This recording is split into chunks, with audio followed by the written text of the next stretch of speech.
It's electric. This is the IssuesWatch podcast.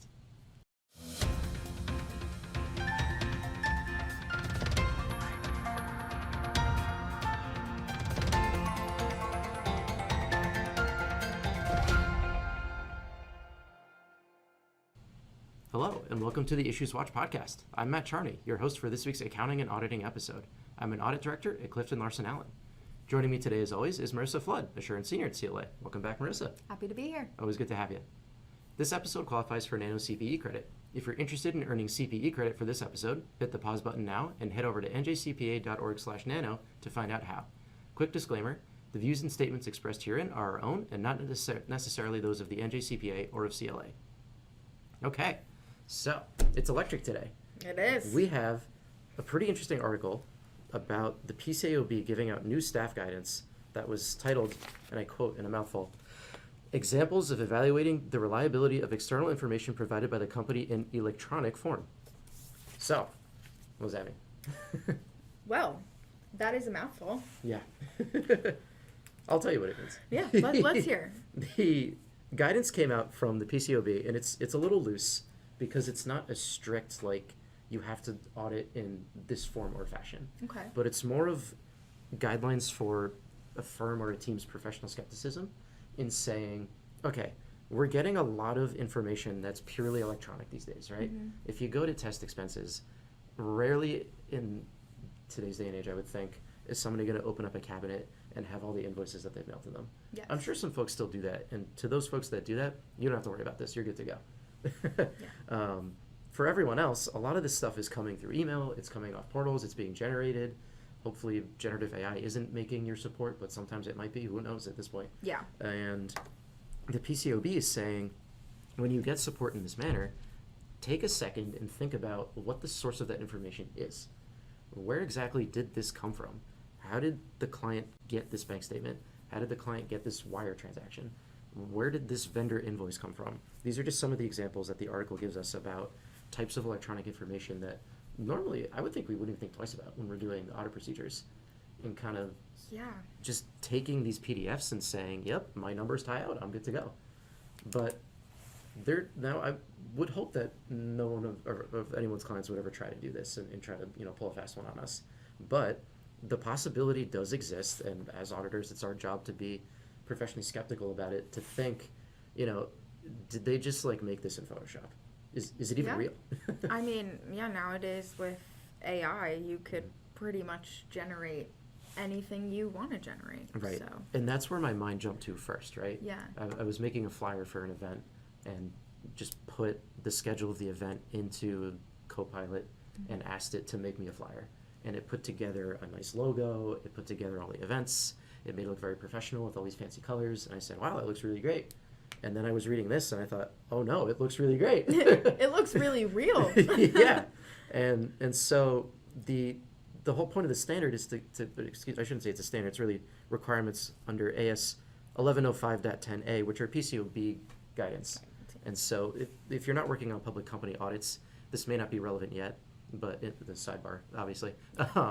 As we've seen, as the PCAOB makes their guidance, AICPA sometimes follows suit in that. Yeah. Because it's typically a good idea. Yeah. Although, to the good idea part, I was reading this, and we're not required or given guidance on doing this, but I'm definitely going to take away a few key things from this because I don't where my mind went with the whole AI. It looks really real, like you were just saying. Right.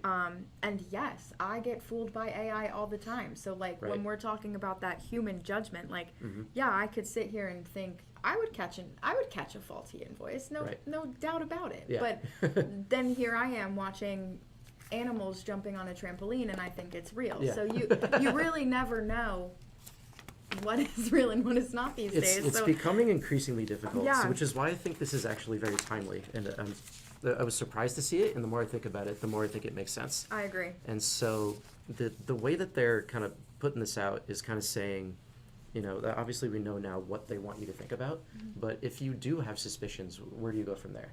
And the guidance is saying, and I'll read this verbatim, we have to test the information directly to see if it was modified. That sounds like a skill that you may have to call a specialist in for if you have a really big problem, and kind of dig into the root of the file and see if you can find some kind of tag on it that made you believe that it was generated by something that it wasn't supposed to be generated by, some other source, or if it was tampered with in certain save files, Photoshop, something like that. Yeah. I don't think most auditors would have that skill set, so that feels like a specialist job. The next piece is testing the company's controls over receiving, maintaining, and processing the information, including IT controls. This we can do, right? And this we're already doing, actually. Yep. Everyone should be familiar with SAS 145 at this point, and all of those risk assessment standards. Part of that is you're required to look at IT controls, right?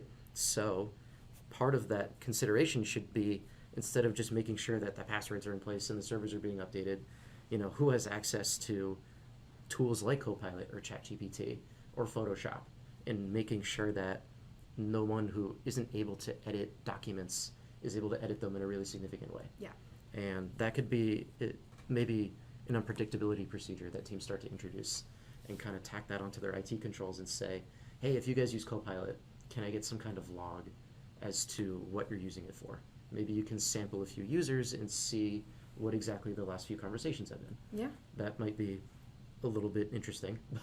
You never know what people are going to be asking this thing. It's usually very specific to what they do. But, God forbid you find something that says, hey, can you make my invoice say $1 million instead of $100,000? Yes. That would be a big problem. And I'm interested to see how open clients would be to allowing us that information. That is interesting, right? I mean, within reason, I wouldn't expect them to reveal all of their Teams chats with us. Yes. And we wouldn't really want them anyway. But within reason, these requests, if they're very standoffish about it, might raise some red flags. And then maybe if they're standoffish about it, that's another procedure that we just have to do based on that. Mm-hmm. So, yeah.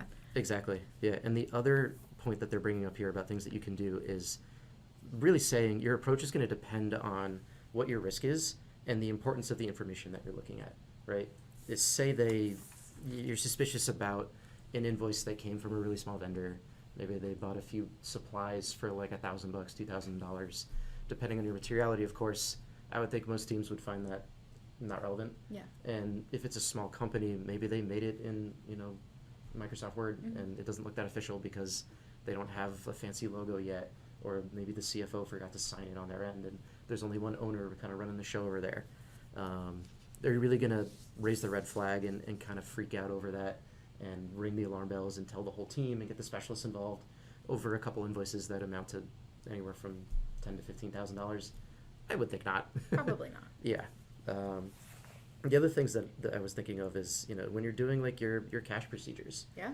I think cash confirms they're still a great procedure, still the best way to do it, right?